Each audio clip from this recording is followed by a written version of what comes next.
What's up, everybody? Welcome back to A People's Historian, the show where we read about half an hour of history together. My name is Jason Kishinev, and we are smack dab in the middle of Chapter 8 of A People's History of the United States by Howard Zinn. Remember, if you like what you hear in this episode, hit that like and subscribe button, and hit the notification bell so you get notified when I make a new video. Let's dig in. As the war went on, opposition grew. The American Peace Society printed a newspaper, The Advocate of Peace, which published poems, speeches, petitions, sermons against the war, and eyewitness accounts of the degradation of army life and the horrors of battle. The abolitionists, speaking through William Lloyd Garrison's Liberator, denounced the war as one of aggression, of invasion, of conquest, and rapine, marked by ruffianism, perfidy, and every other feature of national depravity. Considering the strenuous efforts of the nation's leaders to build patriotic support, the amount of open dissent and criticism was remarkable. Anti-war meetings took place in spite of attacks by patriotic mobs. As the army moved closer to Mexico City, the Liberator daringly declared its wishes for the defeat of the American forces. Every lover of freedom and humanity throughout the world must wish them, the Mexicans, the most triumphant success.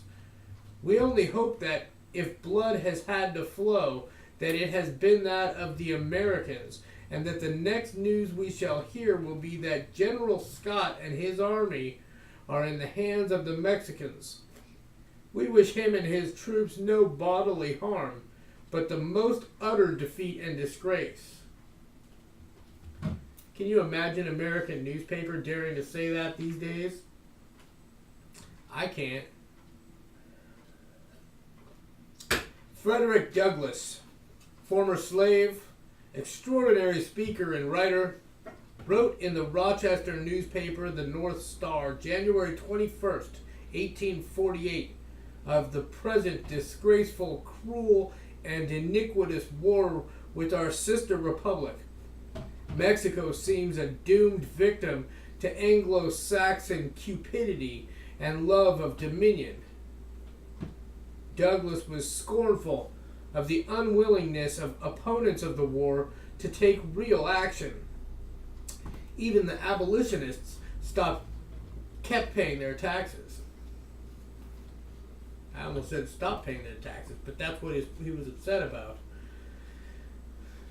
The determination of our slave-holding president to prosecute the war and the probability of his success in wringing from the people men and money to carry it on is made evident rather than doubtful by the puny opposition arrayed against him. No politician of any considerable distinction or eminence seems willing to hazard his popularity with his party by an open and unqualified disapprobation of the war. None seem willing to take their stand for peace at all risks, and all seem willing that the war should be carried on in some form or other. Where was popular opinion? It is hard to say. After the first rush, enlistments began to dwindle. The 1846 elections showed much anti-Polk sentiment, but who could tell how much of this was due to the war? In Massachusetts, Congressman Robert Winthrop, who had voted for the war, was elected overwhelmingly against an anti-war Whig. Schrader concludes that although Polk's popularity fell, general enthusiasm for the Mexican War remained high. But this is a guess. There were no surveys of public opinion at that time.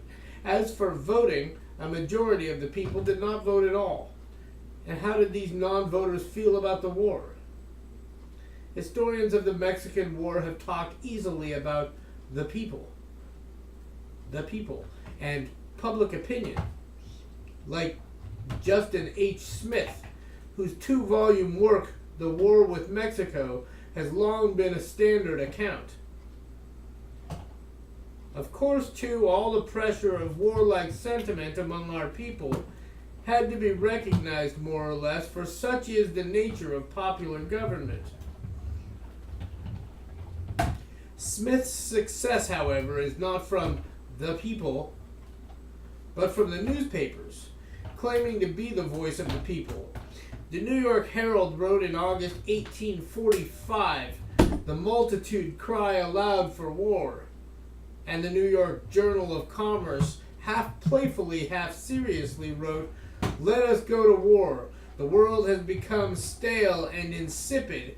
The ships ought to be all captured and the cities battered down and the world burned up so that we can start again. There would be fun in that, some interest, something to talk about." The New York Morning News said, "Young and ardent spirits that throng the cities want but a direction to their restless energies, and their attention is already fixed on Mexico." Yeah, but they wanted to go for spring break to Cabo. Were the newspapers reporting a feeling in the public or creating a feeling in the public? Those reporting this feeling, like Justin Smith, themselves expressed strong views about the need for war. Smith, who dedicates his book to Henry Cabot Lodge, one of the ultra-expansionists of American history, makes a long list of Mexican sins against the United States and ends by saying, "It rests with our government, therefore, as the agent of national dignity and interests, to apply a remedy." He comments on Polk's call for war. "In truth, no other course would have been patriotic or even rational." It is impossible to know the extent of popular support of the war, but there is evidence that many organized working men opposed the war. Earlier, when the annexation of Texas was being considered, working men meeting in New England protested the annexation. A newspaper in Manchester, New Hampshire wrote, "We have heretofore held our peace in regard to the annexation of Texas, for the purpose of seeing whether our nation would attempt so base an action. We call it base because it would be giving men that live upon the blood of others an opportunity of dipping their hands still deeper in the sin of slavery. Have we not slaves enough now?" There were demonstrations of Irish workers in New York, Boston, and Lowell against the annexation of Texas, Philip Foner reports. In May, when the war against Mexico began, Lilith Mudpuddle, also known as BB. In May, when the war against Mexico began, New York working men called a meeting to oppose the war, and many Irish workers came. The meeting called the war a plot by slave owners and asked for the withdrawal of American troops from disputed territory. That year, a convention of the New England Working Men's Association condemned the war and announced they would not take up arms to sustain the Southern slaveholder in robbing 1/5 of our countrymen of their labor. Some newspapers at the very start of the war protested. Horace Greeley wrote in the New York Tribune, May 12, 1846, "We can easily defeat the armies of Mexico, slaughter them by thousands, and pursue them perhaps to their capital. We can conquer and annex their territory. But what then? Have the histories of the ruin of Greek and Roman liberty consequent on such extensions of empire by the sword no lesson for us?" It's a good question to ask now. Who believes that a score of victories over Mexico, the annexation of half her provinces, will give us more liberty, a purer morality, a more prosperous industry than we have now. Is not life miserable enough? Comes not death soon enough without resort to the hideous engineering of war? What of those who fought the war? The soldiers who marched, sweated, got sick, died. The Mexican soldiers, the American soldiers. We know little of the reactions of Mexican soldiers. We do know that Mexico was a despotism, a land of Indians and mestizos, Indians mixed with Spanish, controlled by criollos, whites of Spanish blood.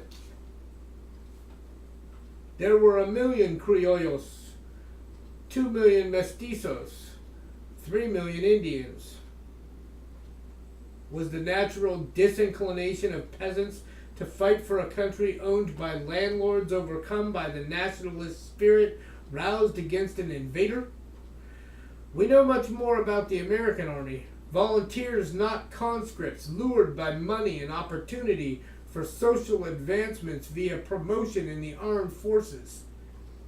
Half of General Taylor's army were recent immigrants, Irish and German mostly. Whereas in 1830, 1% of the population of the United States was foreign born. By the Mexican War, the number was reaching 10%. Their patriotism was not very strong.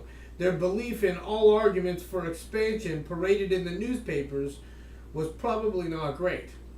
Indeed, many of them deserted to the Mexican side, enticed by money. Some enlisted in the Mexican army and forced their own battalion, the San Patricio, St. Patrick's Battalion. At first there seemed to be enthusiasm in the army, fired by pay and patriotism. Martial spirit was high in New York, where the legislature authorized the governor to call 50,000 volunteers. Placards read, "Mexico or death." There was a mass meeting of 20,000 people in Philadelphia. 3,000 volunteered in Ohio. The initial spirit soon wore off.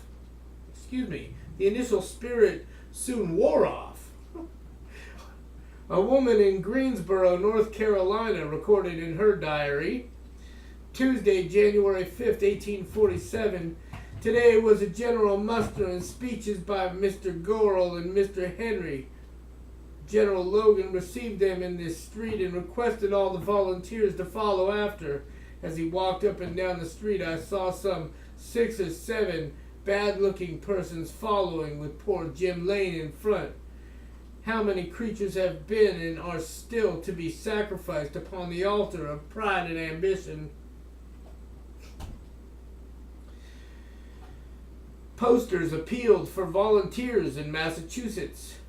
"Men of Old Essex, men of Newburyport, rally around the bold, gallant, and lion-hearted Cushing. He will lead you to victory and to glory."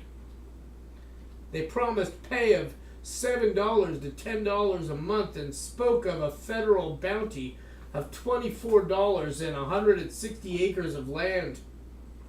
But one young man wrote anonymously to the Cambridge Chronicle. He didn't write the yawn. "Neither have I the least idea of joining you, or in any way assisting the unjust war waging against Mexico. I have no wish to participate in such glorious butcheries of women and children as were displayed in the capture of Monterey, etc.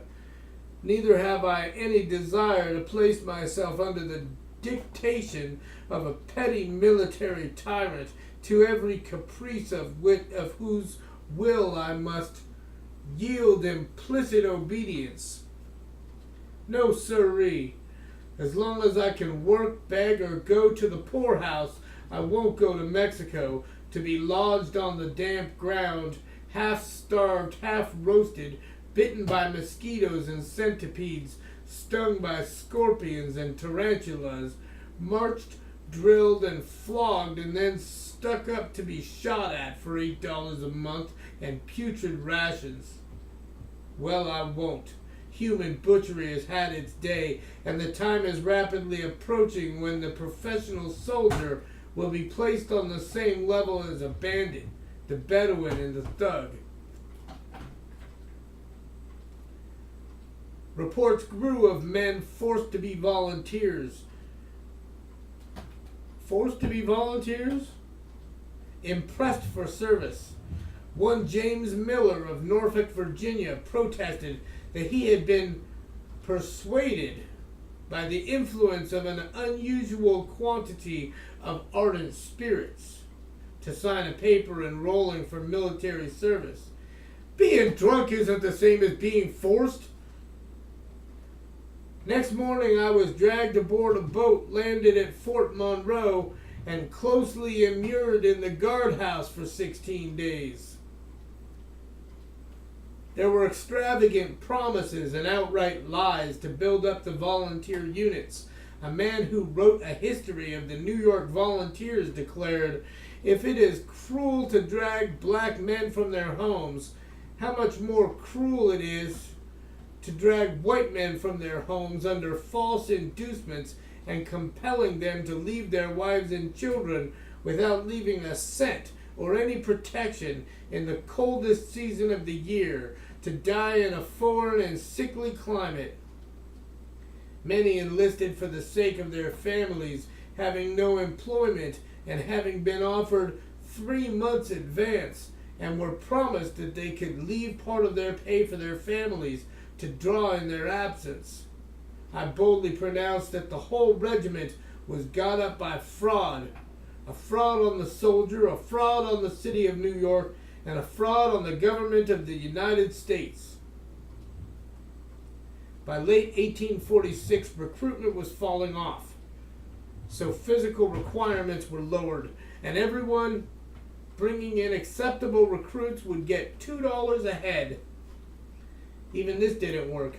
Congress in early 1847 authorized 10 new regiments of regulars to serve for the duration of the war, promising them 100 acres of public land upon honorable discharge. But dissatisfaction continued.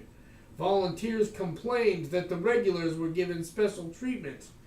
Enlisted men complained that the officers treated them as inferiors.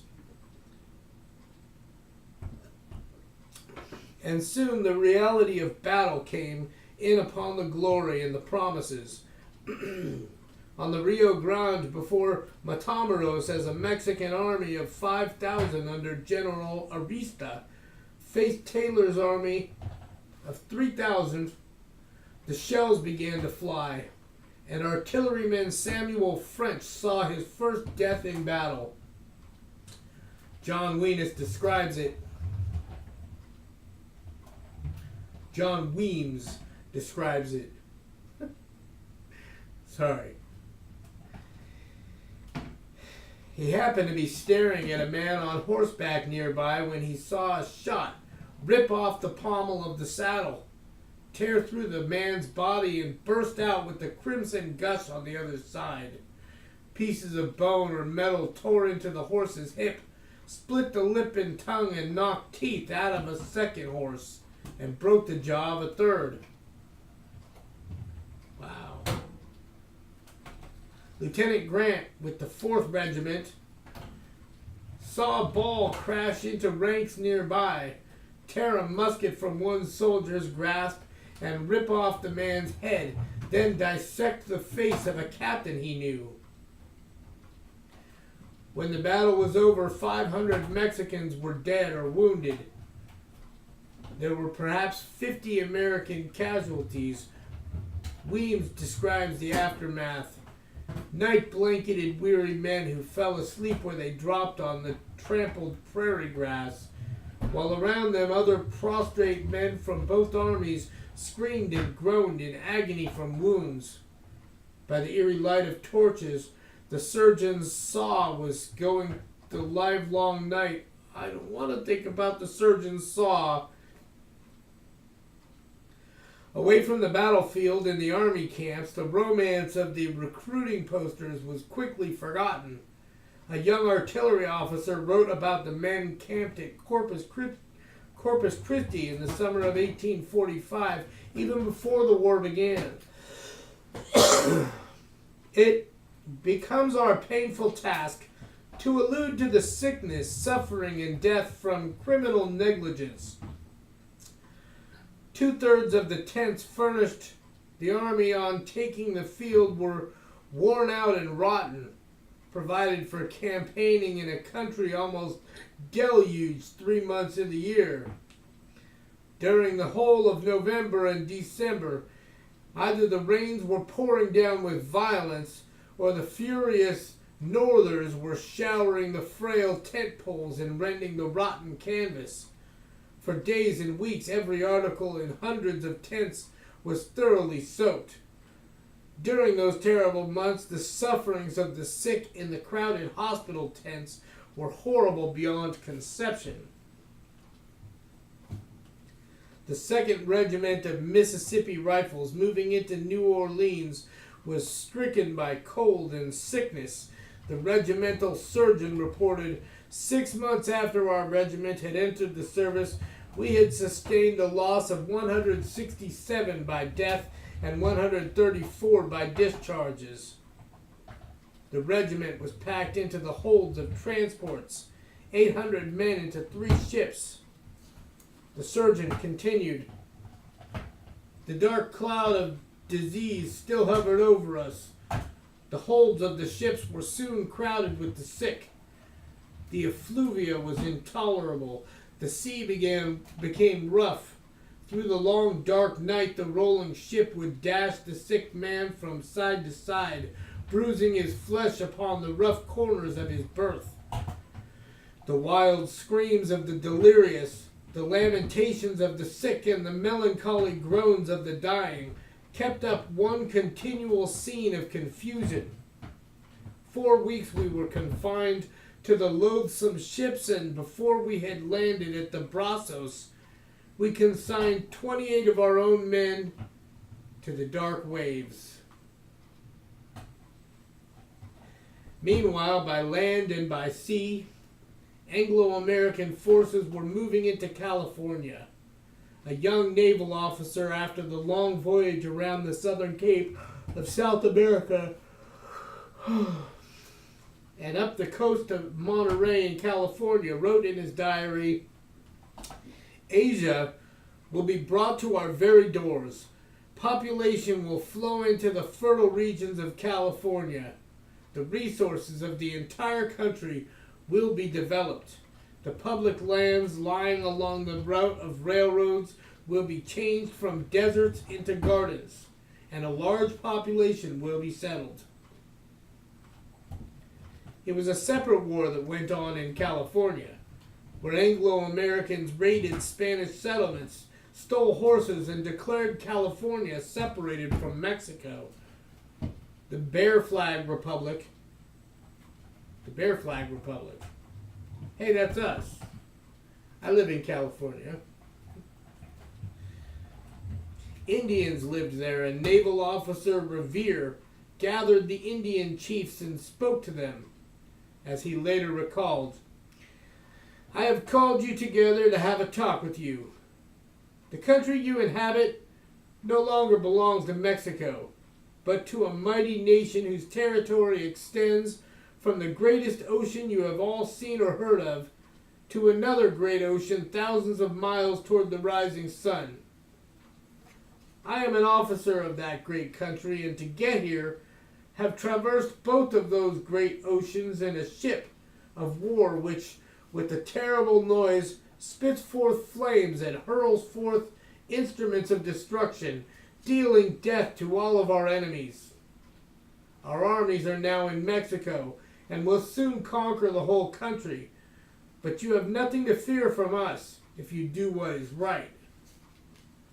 If you are faithful to your new rulers, we come to prepare this magnificent region for the use of other men, for the population of the world demands more room, and here is room enough for many millions who will hereafter occupy and till the soil. But in admitting others, we shall not displace you if you act properly. You can easily learn, but you are indolent. I hope you will alter your habits and be industrious and frugal, and give up all the low vices which you practice. But if you are lazy and dissipated, you must, before many years, become extinct.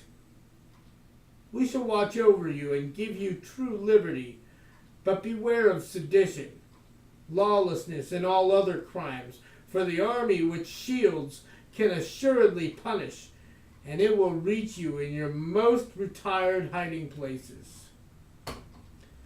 Thanks for joining me. I hope you tune into the next episode. Please hit the like and subscribe button. See you then.